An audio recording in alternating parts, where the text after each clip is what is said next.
tons of colleagues, but not a lot of close friends. Right. But I truly do believe that Marlo has my best interest, and I certainly have hers.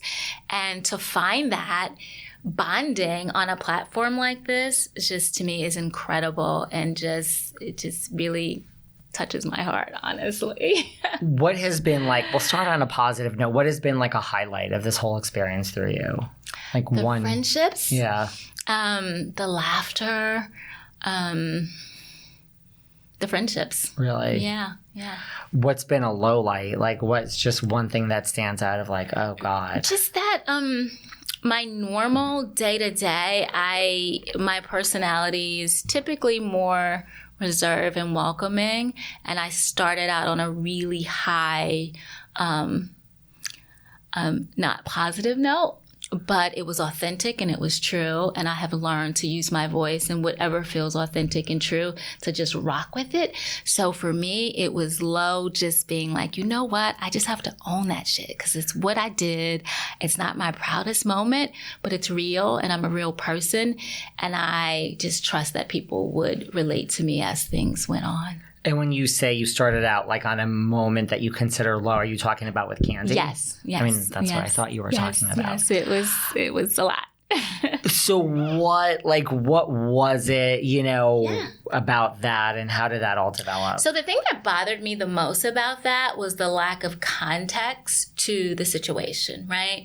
So I understand that, production has to do their job, and, right. We have no control over that. And I fully respect that. But basically what happened, I was in Paris in September. I typically spend the month of September in Paris. And my business partner called me, who I had not even told that I was considering the opportunity, because it was just like an option. It wasn't like at the forefront, right? Like, right. I'd started talking to some people, and it was an option. So it takes a minute, yes. It does, right? And so she calls, and she has a big, funny personality. And the conversation kind of went like, so you're out here in these Atlanta streets clout chasing. And she's laughing. And I'm like, girl, what are you talking about? And so she's like, so I just got this call. And she told me who the call was from, which is someone who's a mutual friend of Kandi's. And she's like, so apparently Kandi called her and was asking if you knew anything about her, and said that you were claiming that you all were friends to get on the Real Housewives of Atlanta. And child, that just did not sit with my little ego. Like, I've been a career professional since, my 20s, right? Right. And I've had a pretty nice career, and I'm pretty proud of it. And I have been behind the scenes by choice. And so I was really bothered by that, because I had never told anyone that. And so I'm like, you're kidding. And she's like, no, I'm not. So I immediately started texting the producers and the production company, did anybody tell? And they were like, no, why would we say that, right? And I'm so annoyed. And my business partner thinks it's so funny. She's like, oh, so we're just clout chasing now. And so that's what happened. And it just didn't sit well with me, because the conversation was kind of condescending the way it came back to me. Right. Why her? Who is she? I don't know her. We don't know any of the same people. And so I was bothered by that. And you saw I shared that conversation with Shereé. And then I'm not sure if Rouse Party was the best place. Actually, it was not the best place to approach Probably her not.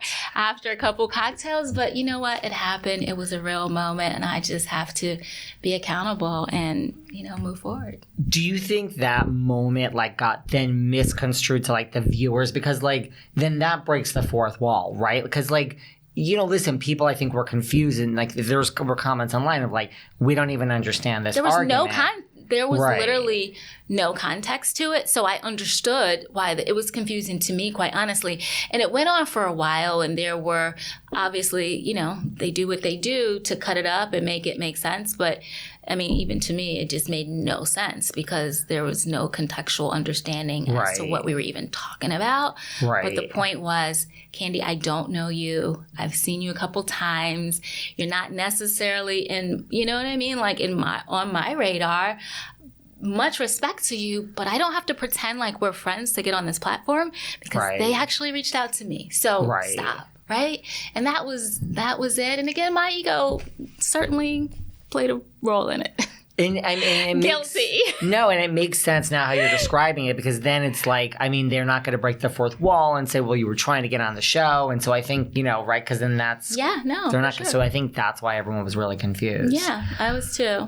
What about maybe because of how it was edited, then there was all this chatter online, I mean, where they were like, girl, you're just trying to make a mark on the show. Like that was out there, that you wanted to pick on like a big fish, which if Shereé's your friend, it's not going to be her. I mean, it would be Kenya or Kandi probably. Yeah. There was this narrative. Like, I don't know if you dive into the comments of you wanted your moment for fame for the cameras. I didn't. And to me, that's just really not a smart narrative. Like, absolutely not. Like, it's actually the least part. Like, why would you go onto a platform like this and want to fight with the person with the biggest popularity or recognition? Like, it's actually the opposite, right? Yeah. I really didn't want to, but it was authentic. She really, of all the women, called, inquired about me, and it came back to me that she said that I said that we were friends and yada, yada, yada. So it just, unfortunately,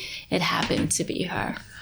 That makes sense, right? Like, why would you choose the person I with would the never. most I mean, it makes no sense to me. fandom, so to speak? Because I'm a pretty smart girl, and that's not what I would have done. You know what I mean? But I also feel that I have to be authentic, and it's what happened. It was real. It's a reality show, and so I certainly felt that I was right in addressing it. How and where, I'm not proud of. That makes sense. But you guys, I mean, Shereé has had her spiritual healing journeys this season that we've seen, and you and Kandi came to you guys have worked it out. Yes, we have. We've definitely moved forward, so that's nice.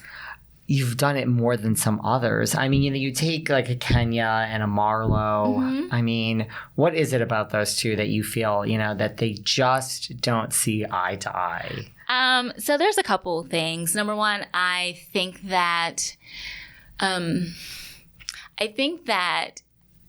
Kenya is a lot more delusional than people realize.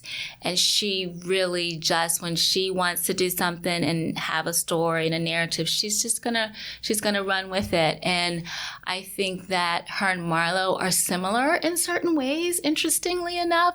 And so they're just like oil and water. And for whatever reason, Kenya has no desire to move forward with it. And so it actually makes it extremely uncomfortable sometimes. But that's what I think it is. Do you think, because you mentioned like a story, do you think Kenya kind of acts for the cameras? Like, does she play it up? Is she the most different? Is she very different when the cameras are not rolling? I think that I don't really know